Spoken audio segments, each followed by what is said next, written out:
Houston enters their second year in the Big 12 with a Big 12 familiar foe of sorts that also feels kind of. Let's break it down.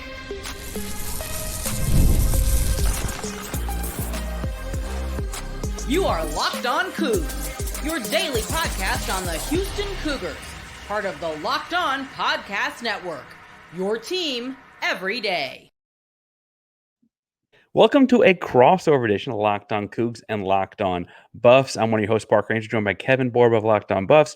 And Kevin, I want to say welcome to the Big 12, but it's kind of welcome back, but Houston wasn't here the first. How does it feel? It feels like, I don't know, it feels like one of those transfer portal stories where you see someone transfer away and then they stay at another school for a year or two and then they come back. Like, that's how it kind of feels to me, realistically. Now, obviously, I think Colorado fans are more excited to be in the Big 12 than they were in the Pac-12 because they just never really fit in the Pac-12. So there's a reason we're back. There's a reason we're back. Now, I do feel like, Houston's been clawing again the Pac-12 for, quarter century, more than that, actually, I guess. And then you've got Colorado that was in and then out and now back in. And I do feel like we need to kind of make sure our fan base are getting acquainted with one another because we don't have that history from Southwest Conference days. We don't have that history from your first stint in the Big 12. But there are a lot of Big 12 stories here before we get into, Houston and Colorado and so on. You're coming from the Pac-12. Yeah. I guess we mentioned the Big 12 once before. Brett Yormark is very different than anything. Well, really than anything, but anything big Pac-12 specifically. Mm-hmm. Your first year in it, you see the media days. I guess it's been earlier this month. What is Colorado and Coach Prime? What does all that feel like? Listen to him talk about private equity and all this kind of new stuff.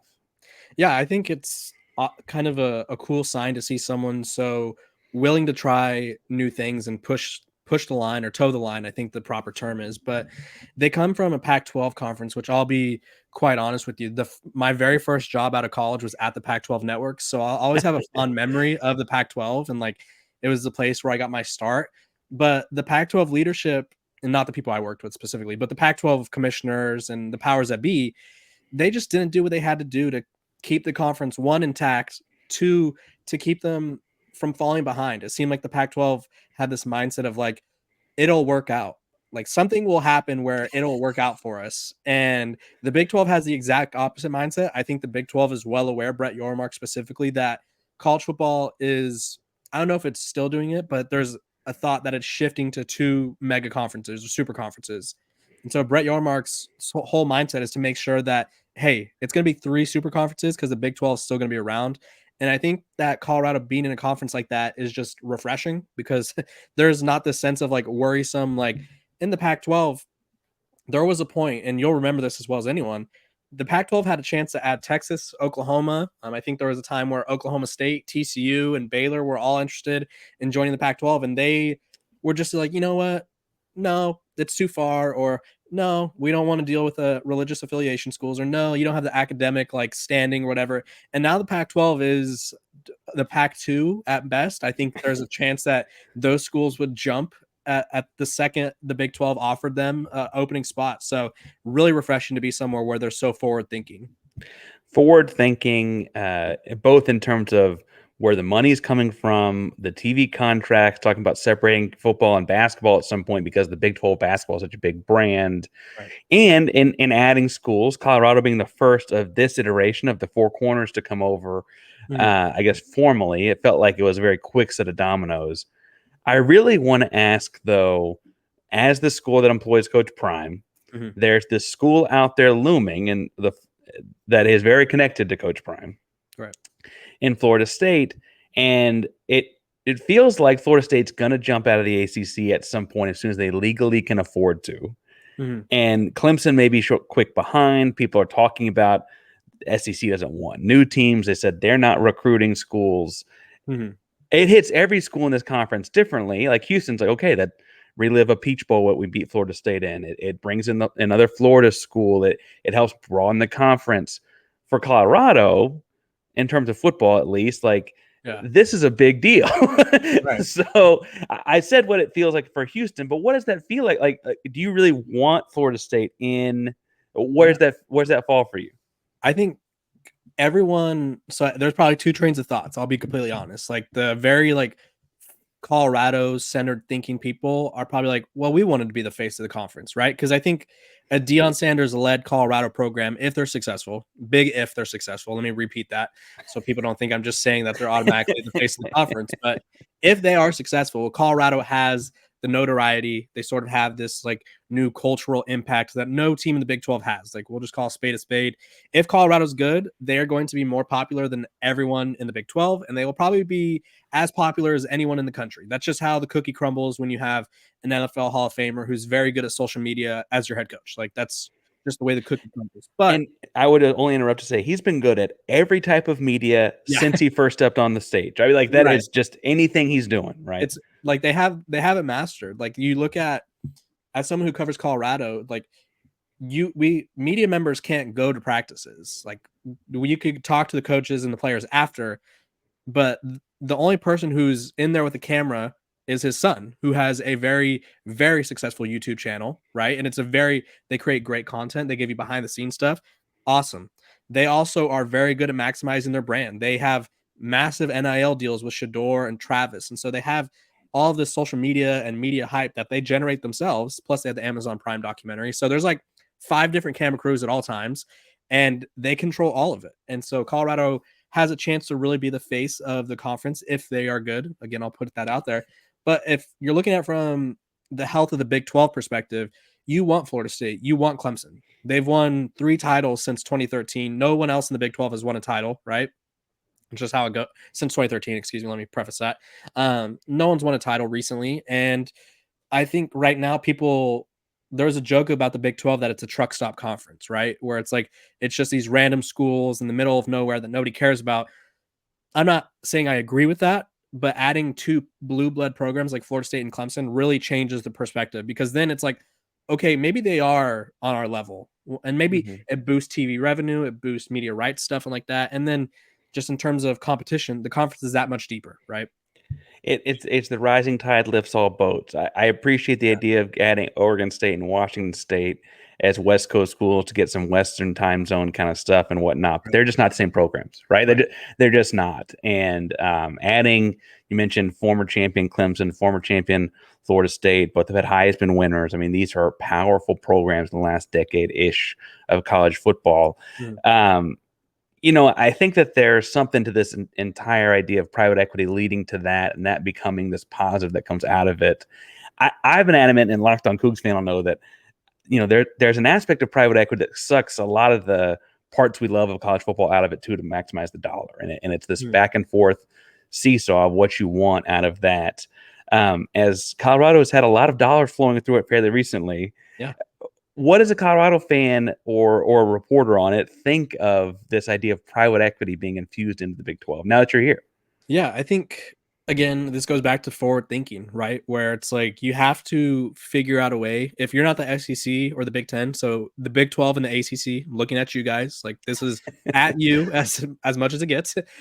You have to figure out a way to sort of keep up with them the best you can. And if that means calling yourself the Dr. Pepper Big 12 or whatever the hell, like the conference will be called, like, then so be it. Like, I know that's not, like, I was really bothered. I'm going to switch sports randomly. I was really bothered by the NBA putting the little patches of sponsors on their jerseys. Like, that really bothered me. But like at first, and now I look at it, I'm like, I don't even pay attention to them anymore. Like, I don't even notice them. Like, so it's one of those things where it's like, we'll grow to like, sort of we'll become blind to it. And so if that's what gets the Big 12 to a better situation, then you have to do it. Now, if they wanted to start changing up like formatting, or like, okay, we want you guys to play every year, but not you guys, or like certain schools got favoritism, then I'd be like, oh, this is interesting. But I think if they're just trying to boost the conference, you have to be progressive when it matters. Well, and it's just Brett Yormark trying to build the best conference he can with the tools at his disposal. And like you mentioned, that's trying to play catch up with the SEC, the Big 10, et cetera. And if you're like Brett Yormark and you're trying to build the best machine at your disposal, the thing to do that for your ride or your car is eBay Motors, because passion, drive, and patience are the formula for winning championships, and also what keeps your ride or die alive. eBay Motors has everything you need to maintain your vehicle and level up to peak performance. Superchargers, roof racks, exhaust kits, LED headlights, and more. Whether in your speed, power, or style, eBay Motors has got you covered with over 122 million parts for your number one ride or die. You'll always find exactly what you're looking for. And with eBay Guaranteed Fit, you're burning rubber and not cash. So with eBay Guaranteed Fit, your parts guaranteed fit your ride or die every time. And with eBay Motors, you're burning rubber and not cash.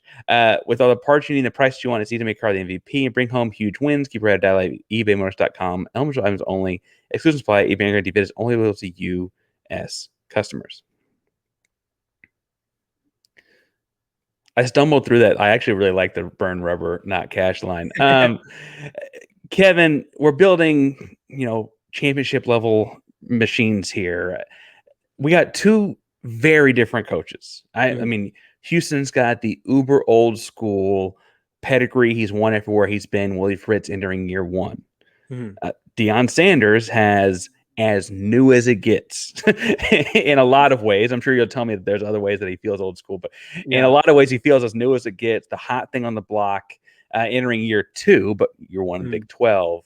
I guess before we get into this fall, what was year one with Deion like? I mean, that's this persona that is larger than life. Yeah. No, I think sort of he brings in this like popularity of college football I didn't know was possible, and that's going to sound really weird, but like to give you like a reference or a little personal anecdote, my family is not really into college football. My girlfriend's family does not care about college football. Her dad's from Africa. Like they care about soccer, and they don't even care about soccer. Like they just don't care about sports. And I had people in my life who don't care about sports asking me about Deion Sanders. Like they're like, hey, like this Deion Sanders guy, he seems pretty popular. And it was like, he's on 60 Minutes. He's on Good Morning America. Like he covered every aspect of like the media trail possible. And I thought it was really cool to sort of see like a new program be popular, which I think a lot of the old school programs in college football hated it. And a lot of the fans, I would say, that push back on it are like the traditional, like we want the Blue Bloods to be popular. We don't want a 4-8 program to be popular. And I think it's kind of cool to see something new sort of emerge and like sort of change college football up.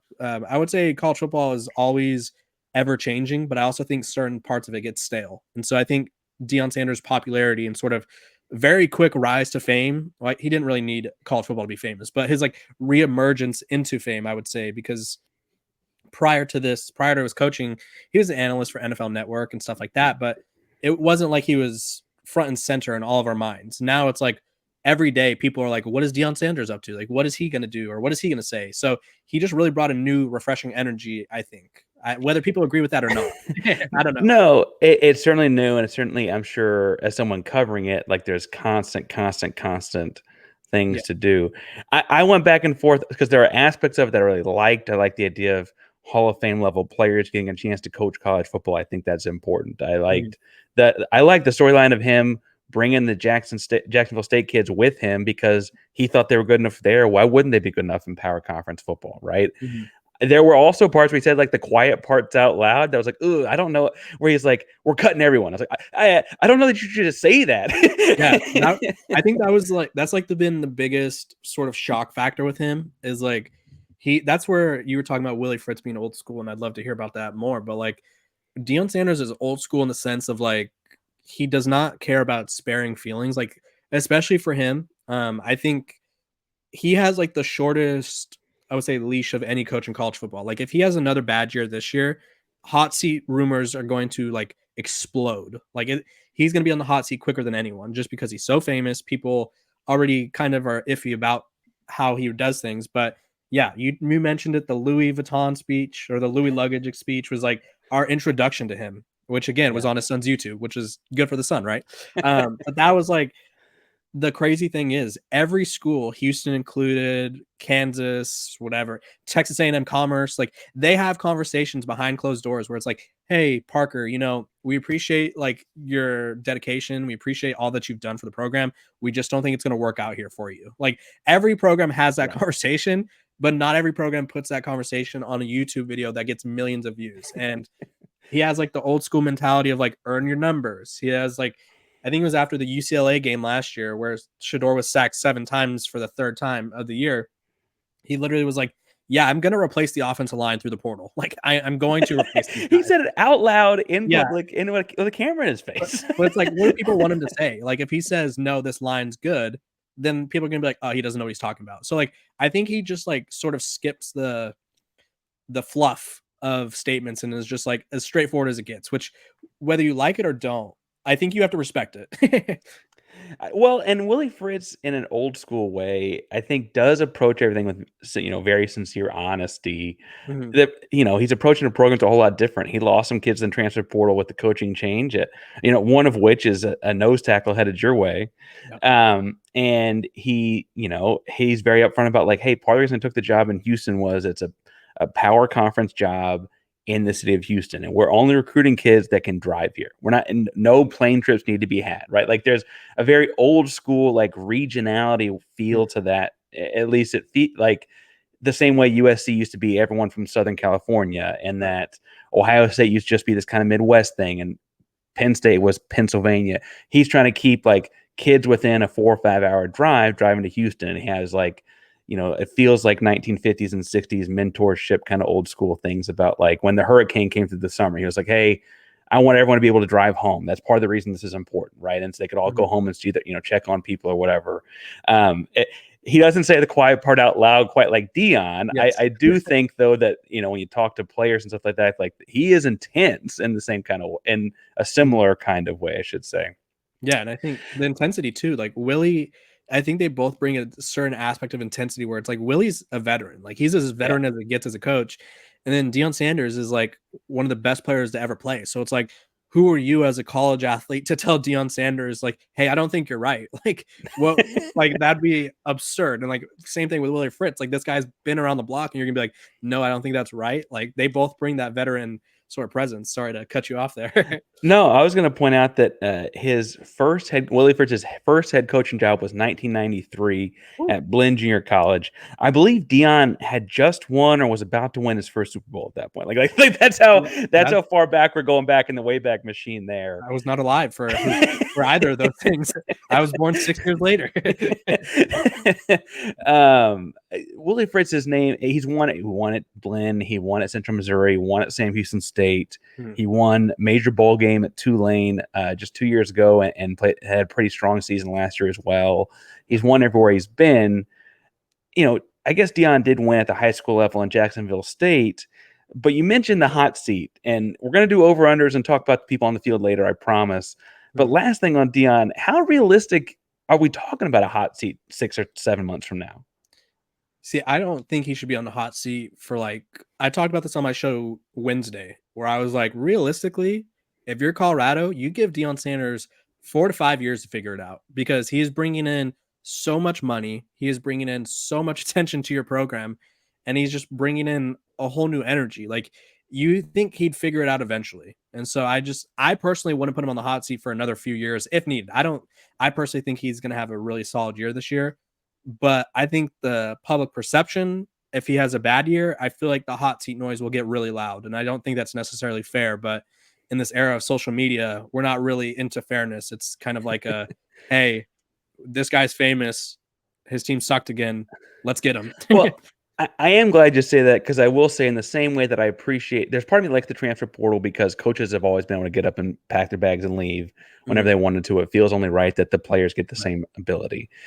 In the same way, he's heavily scrutinizing his players very publicly for like, hey, we're changing out the whole offensive line. Hey, we're only bringing Louis luggage. Hey, like, I feel like at some point he's got to hold himself to that standard too, right? Yeah. And I'm glad that there's some sentiment that is got to carry over, right? It'd be really easy to kind of put that to the to the side, but it doesn't seem like that's what's happening.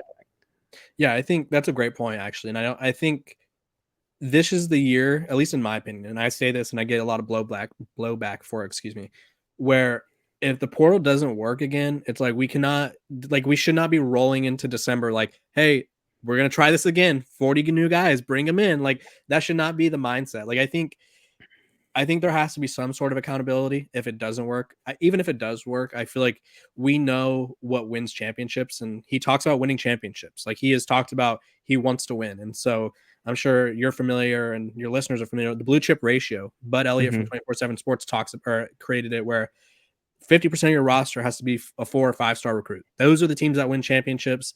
It doesn't matter if you develop well. It doesn't matter like whatever. Like you have to recruit well. And so I think we're going to get to a point where it's like, okay, your portal was a quick fix, but now sustain the success. Yeah, and before we talk about the over-unders, things like that, the blue chip ratio is fascinating because it's just data. That's just the teams that have won have always had like it's not over half their roster. Yeah, that's not like I think you should have. It's like, no, that's just the way it works. And so the 12-team playoff may throw that off a little bit, but I don't imagine it's going to throw it off a lot. Both teams would have to really surpass their over-unders to get to that championship level team. And if you think that they will, and we're going to talk about what those over-unders are in a second, or if you just want to make college football outside of Houston and Colorado a little bit more exciting, or are trying to really get into the summer sports scene right now, all summer long, FanDuel is hooking up all customers with a boost or a bonus daily. That's right. There's a little bit of something for everyone all summer long, whether it's baseball, WNBA, Paris Olympics, whatever the case may be. You can find ways to get into it at FanDuel. Right now, they got the over-unders for Colorado at 5.5 games and Houston at 3.5 games. I think we're both going to argue over in a second, Kevin. I don't want to put words in your mouth, but if you think we're wrong, if you think that's wrong, whatever you think the case may be, head over to FanDuel.com. Start making the most out of your summer. FanDuel, this sports betting partner of Major League Baseball. All right, so I said it there. Over-under set for Colorado at 5.5. Yeah. Over-under set for Houston at 3.5. Both coming off of 4 and 8 years last year. So sell me on you're picking over-under 5.5 and why? Yeah, so I'm picking the over. I picked the over last year too, and I think their over was at 3.5, and they almost hit that within the first month. So the over is 5.5. I feel like that's the odds makers being very safe. It's like they're either going to make a bowl game or they're not. And realistically, I feel like they should. You bring in Deion Sanders, who, by all accounts, at worst, is a top 5 quarterback in college football. You have Travis Hunter, who's as dynamic as a college football player as I remember seeing in my lifetime. Like I've been alive for 24 years, almost 25. And like, I don't ever remember seeing a true 2-way player. Like there was a Dory Jackson, there was Miles Jack. I'm probably missing a handful, Jabril Peppers, but there was never someone who plays offense, defense all the time. Like he missed, I think it was 3 games last year and still played the most snaps in college football. So you have someone that special. I think they account for 3 or 4 wins by themselves. Last year, they were victim of a 1-loss scores, like a lot. Like I think they had 3 or 4 games where they lost by single digits, where it's like USC, they could have beat them. Arizona, really good team. They could have beat them. They lost by single digits. I think they missed a field goal to win it, if I remember correctly. Stanford, they lost in double overtime. Utah, they lost a really close one. So that's 4 games right there where you flip that and all of a sudden they're 8-4. Now, obviously that's a big if, but they improved all of their flaws, which is where I think they're going to be significantly better. I think my record prediction is around 7-5, 6-6. I'm around there.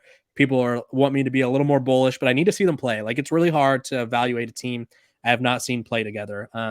Houston, though, tell me over under for you guys. Well, especially with so much of your roster being new, I feel like we're in the same boat, and a lot of Houston's roster has turned over because honestly, the coaching change made a lot of former Holgorsen guys got up and left. They want to go somewhere a little more established instead of being part of the rebuild.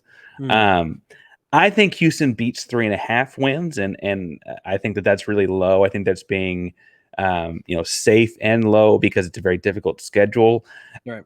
A bowl game in year 1 for Willie for it to be a huge win, in part because it's a very new roster, in part because it's a new culture, and then in part because they've got a really challenging schedule. Their non-conference are UNLV, which is not a slouch, at Oklahoma, and then at home with Rice. And I will say, you think about Rice being like a win, but like that was a loss last year, right? So that's what we're looking at a little bit. There's a world where they lose all 3 of those. Like there is. I don't think they lose all 3. I think they go 2-1. Right. But there's a world where you lose all 3 of those. It's the same with Colorado. Like the non-conference is North Dakota State, FCS. Like they win FCS championships like it's their day job, which it is, and then at Nebraska, which is a huge rivalry game, and then at Colorado State, they went to overtime against them last year. So yeah, both of these teams did not do themselves any favors. we got this stretch of conference play where Houston goes to TCU, Mhm. to Kansas, host Utah, host Kansas State 4 weeks in a row. Oh, And I mean, going 2-2 in that stretch would be a big deal for a first-year head coach at this level of football. Now, Willie Fritz is a very good head coach, and he may do it, but that's going to be pretty tough. I also weirdly feel like you mentioned they could go 0-3 in that stretch. Oklahoma could also like just Oklahoma and lose it. Like there's no telling. That's part of college football. Yeah. A couple years. How was it? It's been almost a decade since Houston beat Oklahoma in Norman, and it was a big deal, right? Like that is possible as well. I don't mean to sound super negative. It's just a transition year. It's setting a culture. A rebuild, as you know, in Colorado, is you got to get the guys off the bus and on the bus. You got to give them the right seats, and then you got to get going. And they're just in the first part of that. Colorado's kind of in the secondish part of that. So let's talk about the guy. I guess he's not driving the bus because Deion is, but his son. We've mentioned him as a YouTuber a couple times. He also is a pretty darn good quarterback. Right. Yeah. There's a flock of Sanders out there. Are you looking at a Heisman kind of year? Is it that kind of year or bust for him? I mean, what's really looking like a 2024 realistic a season for him? Yeah, I think it's a big year for Shedeur. Like which I think people forget. There's the older brother, Deion Jr., who he's the one that managed all the socials. Shedeur, or there's Shiloh, who's the older, or I would say the middle brother. He's the one that plays safety. He's the more experienced one. And then there's Shedeur, who's the quarterback that he has the watch celebration. He has like the sort of the big persona. He has the rap song he performed with Lil Wayne at the spring game. So I think people think there's a lot of like outside noise around him. But when you look at it, he's an elite quarterback. And I think there was a lot of questions about would his skill set translate from the FCS to the Power 5? And more specifically, there was kind of like this underlying like doubt of like he played HBCU football. Will that translate to the Power 5? And like it was obvious. He almost said it was easier. Like I'm like that's what it may seem like. He made it seem like it was easier for him. He also went to a really small private high school in the DFW area, right? Like it was always okay. He's good, but is it just a level of competition? Right. And so like he just elevated to a whole other level that I think not a lot of people were ready for.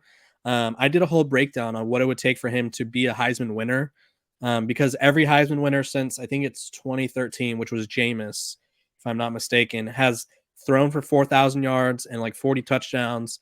And the quarterbacks that haven't were Lamar Jackson. And then I think one of the other dual threat quarterbacks in there that rushed for like 20 touchdowns, right? So it's like you have to have a ton of touchdowns. You have to be on a winning team. Majority of those players were on a conference contending team. So obviously you have to elevate your team. And then you also just have to have like a Heisman moment. And that's not really like a data point that you can analyze, but every Heisman winning quarterback or running back or receiver for the two Alabama guys in there, they all have a moment.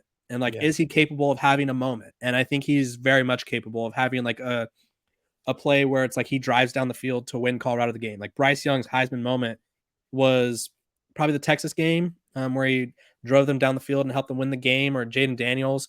He had a Heisman moment last year. It's slipping my mind, but it's like there's always that one play where they show it. So well, he's capable of that kind of level.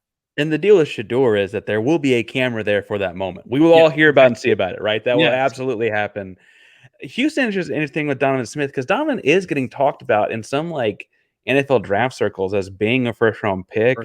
He's like 6'5", he's 250-ish, he's got a strong arm. He tore his labrum last year, and so he didn't get to be his best self a year ago.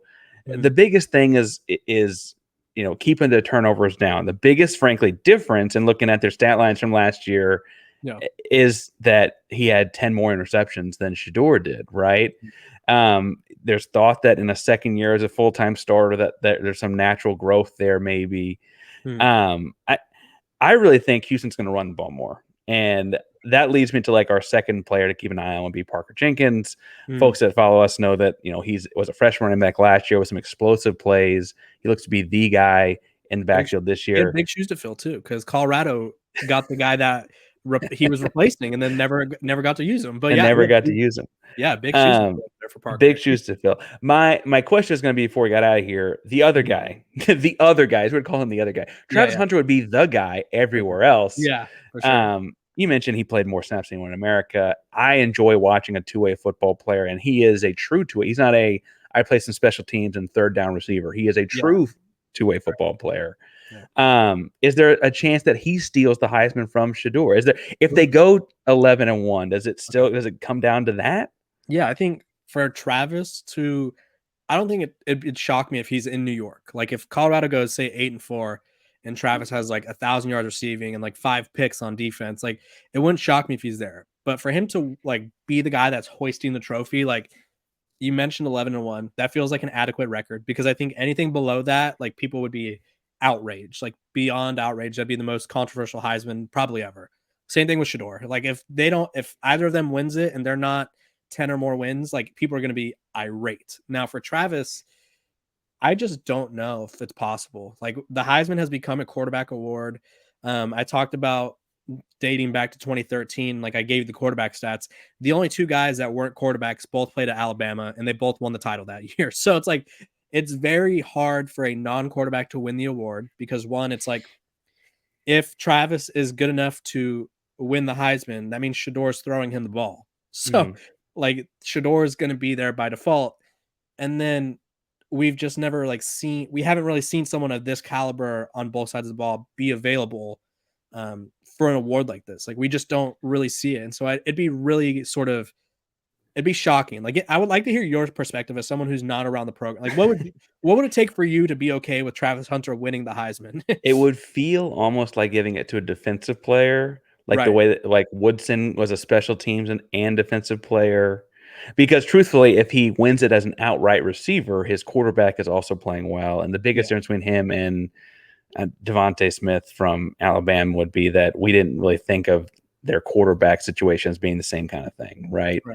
I say that to say I probably like him more. And I don't mean to say that some people don't like Shedeur. I don't mean to say I have that kind of a qualm. I just mean like there's just something about him. He wears the onesies and he's very he's just a goofball. Yeah. A little goober, which is kind of funny because if you watch their well-off media training videos, like they've been doing a lot of, which I think it's to get them mentally tough, because they were a mentally weak team last year. They're doing a lot of military training. Like they'll have like Navy SEALs or Marines. I'm not sure on the branch, so I apologize, but they have some sort of military branch there.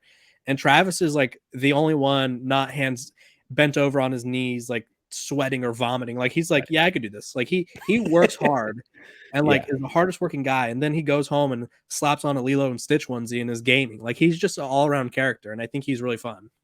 Ton of fun. It'd be great to have him as Houston Texan one day, frankly. Yeah. Can't argue with that. What position would you want him as, though? Would you want him to play both ways? That's my qualm. My qualm is fair. I would think this is not Locked On Texans. I'll leave that to Cody. But I do think that the receiver room is crowded with the Texans because Stephon Diggs just got there. So maybe it's quicker at corner. Okay. Kevin, you got a lot of deciding on what position he's best at, I guess, to go with. Where can people find you and those kinds of discussions or whatever you're doing at Locked On Buffs? You can find me over at Kevin_Borba, as you see on the screen below, at Locked On Buffs on Twitter or X, whatever you want to call it. We're talking about all things Colorado, all things Deion Sanders. We have some cool guests coming up. I also do a lot of writing for Athlon Sports. I cover pretty much every team in the country. So if you like college football, there's a good chance I'm writing about your team. So go check me out there.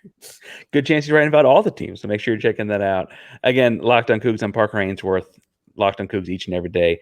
Locked On Coogs and Locked On Buffs would both like to recommend Locked On Big 12 as your second listen of the day. Drake is covering the conference as a whole, who's in, who's out, what the latest is. Make sure you check that out if you need more. I guess I don't know if you're listening to both of us, it might be your third listen. I don't know. Anyway, thanks for coming on and doing this, Kevin. It's a joy to have a conference full of schools that we can talk real serious about sports with like this. So thank you. I always sign up Locked On Cougs with Go Cougs. I don't know if the The Buffaloes have a hand signal. They have like they do a horn. The new era of Colorado. They've started like a little buff horn, which I'm fully supportive of. Like every team should have a hand signal. I think, me personally. There you go. Well, we a little cougar paw and then the horn or whatever you got. Thanks again, man. Yeah.